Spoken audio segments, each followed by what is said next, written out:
सात संगत जी, प्रेम से कहना धन निरंकार जी।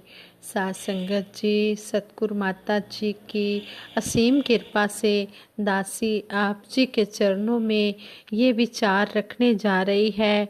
इन विचारों द्वारा हमें यही समझाया गया है कि अगर हमारा सतगुरु के ऊपर पूर्ण विश्वास है तो हमारी जिंदगी में खुशियां ही खुशियां हैं। जैसे कहा गया है, मैं तेरा शुक्र करा मेरे साहिबा, मेरी जिंदगी ने साइया तैथों रहमतां ने पाइया, मेरी सोच तो परा मेरे साहिबा। पाइया तेरे दारे आके रहमतां हजारा, दीने राती दाता तेरा शुक्र गुजारा। सच्चे पातशाह, हम आप जी का हर पल शुक्राना ही करते हैं। दाता सच्चे पातशाह, इतना शुक्राना करते हैं कि हमारे पास शुक्राना कहने के लिए शब्द भी नहीं है। हम तेरे एहसान का बदला चुकाया जा नहीं सकता, कर्म ऐसा किया तूने भुलाया जा नहीं सकता। सच्चे पातशाह, हम एहसान जो कीते पूरे सतगुरु बदला नहीं चुका सकता। कहे अवतार गुरु दा कर्जा जन्म जन्म नहीं ला सकता। सतगुरु ने हमें इतना अमोलक ब्रह्म ज्ञान दिया है, सेवा सिमरन सत्संग के साथ जोड़ा है, इतने प्यारे प्यारे संतों महापुरुषों का हमें संग दिया है। हम सतगुरु का जितना भी शुक्राना करें हम नहीं कर सकते। हम सतगुरु के एहसानों का कर्जा नहीं चुका सकते। सच्चे पातशाह, दासी यही आप जी से आशीर्वाद मांगती है कि हे मेरे दाता, बांह साडी छोड़ी ना, नाता कदी तोड़ी ना, मुख साथों मोड़ी ना। सच्चे पातशाह, जिस तरह आप जी ने हमें जोड़ा है इसी तरह हमें अंतिम श्वासों तक जोड़ के रखना और सेवा सिमरन सत्संग के साथ हम सेवा सिमरन सत्संग की दात भी हमारी झोली में डालते रहना। सारे संसार को स्वस्थ निरोग रखना, सभी को सुखी रखना, किसी को भी कोई कमी ना देना, खुशी इतनी देना कि कोई कमी ना देना। जी दासी आप जी के चरणों में महात्मा अजय बेजोड़ जी के ये विचार रखने जा रही है। महात्मा अजय बेजोड़ जी ने अपनी बीती सुनाई है। महात्मा जी कहने लगे कि आज से लगभग ये 33 साल पहले की बात है। ये महात्मा उस समय 10th क्लास में पढ़ते थे। कहते हैं कि हमारे घर की आर्थिक स्थिति भी साधारण सी थी। लेकिन कहते हैं कि हमारे पिताजी की तरावड़ी के निकट एक गांव में परचून की दुकान थी, करियाने की दुकान थी और गांव तरावड़ी से लगभग 12 किलोमीटर की दूरी पर था और हम कुल 6 भाई बहन थे। पूरे परिवार की जिम्मेवारी पिताजी के कंधों पर ही थी। पिताजी साइकिल द्वारा ही सामान लेकर वहां आते जाते थे। दास भी कभी कभी उनको सामान इत्यादि पहुंचाने के लिए वहां जाया करता था। अचानक एक दिन दुकान पर जाते हुए पिताजी का रास्ते में ही एक्सीडेंट हो गया। बाईं टांग की हड्डी भी टूट गई। घर के गुजारे का एकमात्र साधन हमारी दुकान ही थी और उसको चलाने की जिम्मेवारी अब दास के कंधों पर आ गई थी। इसी बीच दास का 10th क्लास का रिजल्ट भी आ गया। दास फर्स्ट डिवीज़न लेकर अपनी क्लास में उत्तीर्ण हुआ। ज्ञान की प्राप्ति हुए अभी थोड़ा ही समय हुआ था, लेकिन माता पिता व परिजनों के ज्ञानवान होने के कारण बचपन से ही गुरु पर विश्वास के संस्कार मिल गए थे और भक्ति रूपी अंकुर धीरे धीरे हमारे दिल में पनपने लगे थे। प्रभु जो भी करता है ठीक करता है, ऐसी भावना मन में कूट कूट कर भरी हुई थी। इसलिए दास ने मन से इस जिम्मेवारी को संभालने के लिए तैयार हो गया था। अब दास अकेला दुकान पर जाता था और कभी कभी 2-3 दिन व रातें भी वहीं दुकान पर ही बितानी पड़ती थी। लेकिन मन में सतगुरु के प्रति असीम विश्वास होने के कारण सब कुछ सहज ही लगने लगा था। पढ़ाई के प्रति भी बहुत ज़्यादा इंटरेस्ट था, लेकिन उस अवस्था में पढ़ाई कर पाना संभव नहीं था। एक दिन साइकिल से दुकान पर जाते हुए रास्ते में ही मन में ध्यान आया कि हे सतगुरु, तू कितना दयालु है। तूने अगर एक रास्ता बंद किया तो साथ ही दूसरा खोल भी दिया। यानी कि पिताजी का एक्सीडेंट जरूर हुआ, लेकिन इसी बीच मुझे जिम्मेवारी संभालने की शक्ति भी बख्श डाली और अचानक सतगुरु के प्रति असीम श्रद्धा से मन झुक गया। और कहते हैं कि फिर मन से यही निकला कि मैं तेरा शुक्र करा मेरे साहिबा, मेरी जिंदगी ने साइयां तैथों रहमतां ने पाइयां, मेरी सोच तो परा मेरे साहिबा। कहते हैं कि ये लाइनें मन ही मन में गाता भी जा रहा था और खुशी से आंखों से आंसू भी निकलते जा रहे थे। दुकान पर पहुंचते ही सबसे पहले दास ने वो शब्द एक पेपर पर लिखे और इस तरह सतगुरु की कृपा द्वारा इस गीत को लिखा। और कहते हैं कि गीत तो दास पहले भी लिखता था, वह सत्संग में गाता भी था, लेकिन इस रचना के जन्म होने के बाद तो दास का जीवन ही बदल गया। इसी शुक्राने के भाव ने जिंदगी में फिर कभी पीछे मुड़कर देखने ही नहीं दिया और देखते ही देखते पर्वत जैसे लगने वाले दुख राई में परिवर्तित हो गए। इसी रचना ने दास को फौरन में भी लोकप्रिय कर दिया। दास मन ही मन सतगुरु का शुक्राना अदा करता रहा, जिसने स्वयं हृदय में उतरकर इस रचना को जन्म दिया और प्रशंसा दास को दिलाई। सतगुरु की कृपा के सहारे पिताजी की गैर हाजिरी में दास दुकान को जैसे तैसे चला रहा था। पिताजी को डॉक्टर ने 6 महीनों तक बेड रेस्ट की सलाह दी थी।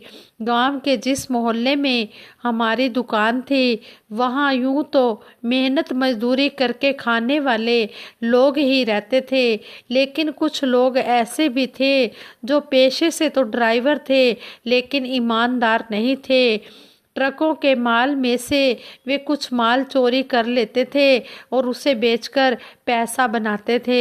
इस तरह वो 5-6 महीनों के बाद गांव आते और फिर उस बेईमानी से कमाए हुए पैसे से 1-2 महीना आराम से बिताते, डेली शराब पीते, जुआ खेलते और ऐसे ही कामों पर पैसा अपना खर्च करते।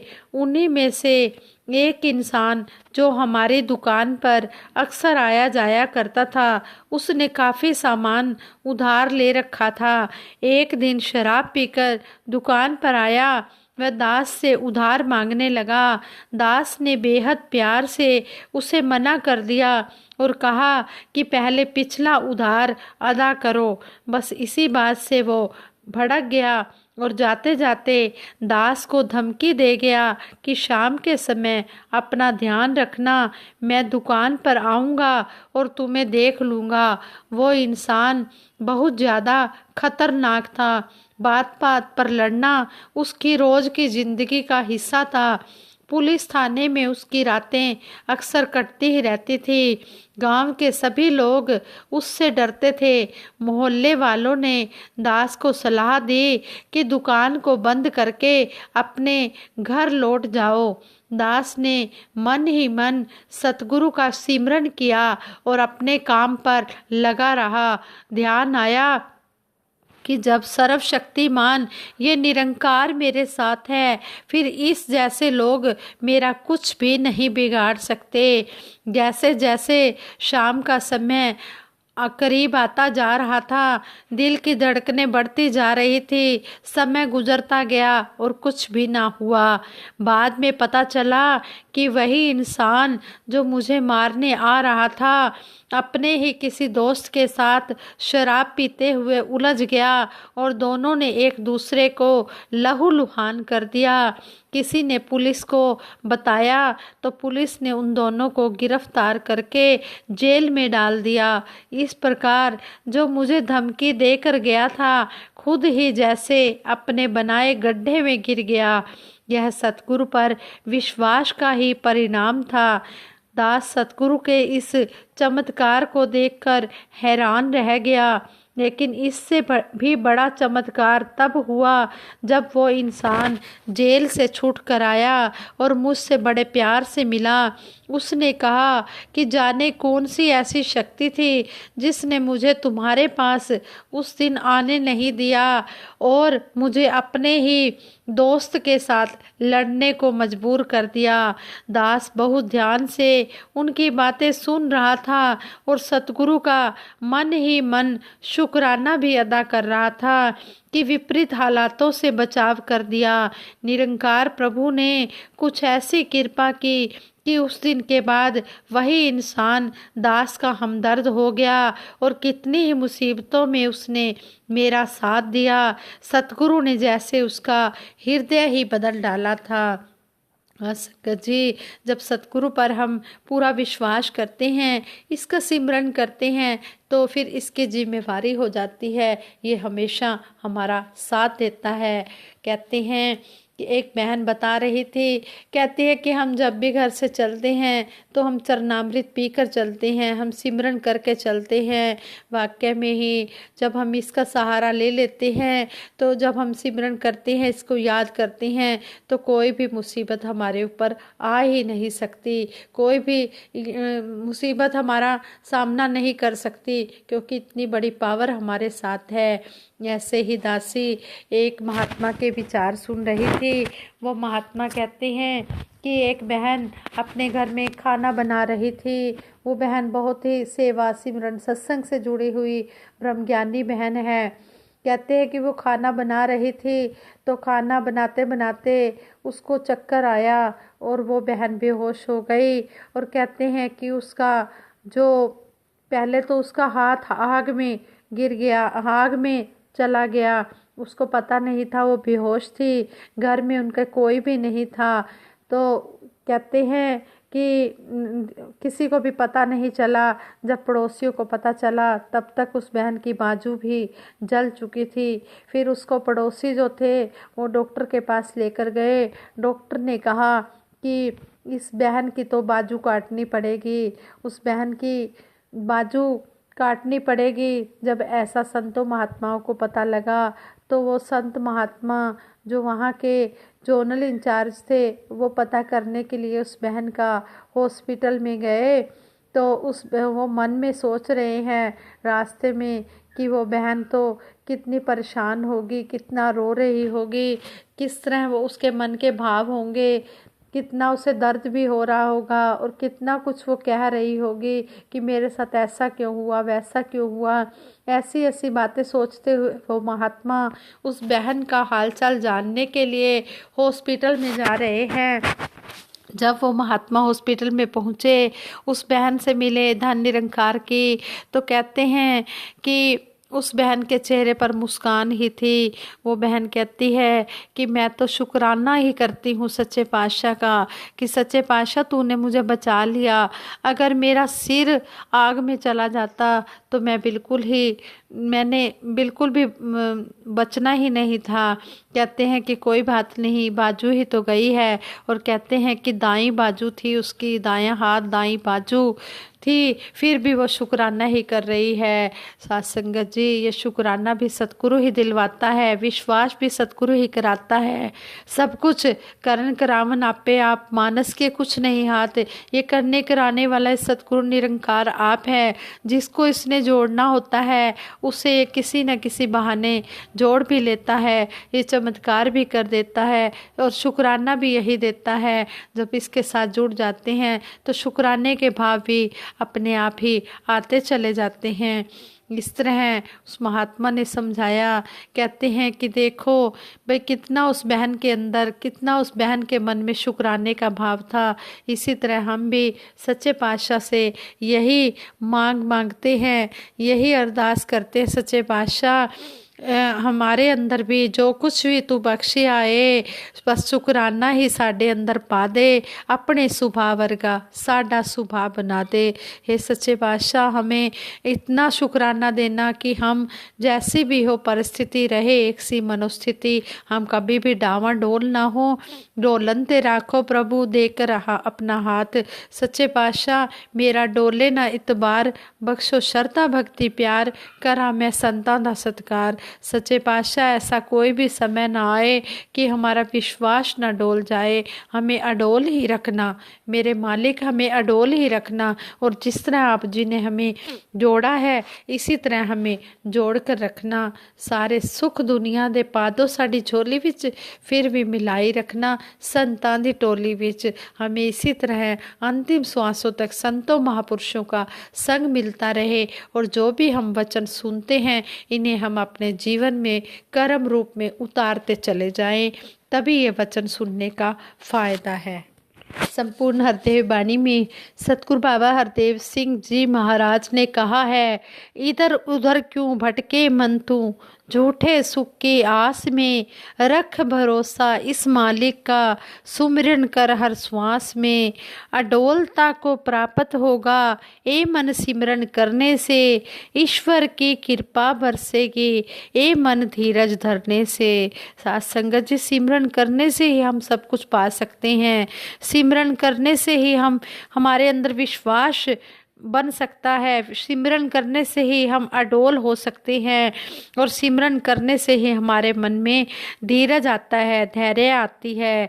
तू ही निरंकार किए जा, संयम को ना खोना तू, इसी एक पर कायम हो जा, कभी न विचलित होना तू। अंग संग रहने वाले रब का ही लेना आधार है, कहे हर देव यही तो जग में तेरा राखनहार है। सच्चे पातशाह ने हमें समझाया है कि ये निरंकार ही हमारी रक्षा करने वाला है, जो हमारे अंग संग है, जो हमें सतगुरु ने दिखाया है। चौगिर्द हमारे राम का दुख लगे न पाई, ये सतगुरु ने हमें ये जो निरंकार दिखाया है, ये हमारे अंग संग है।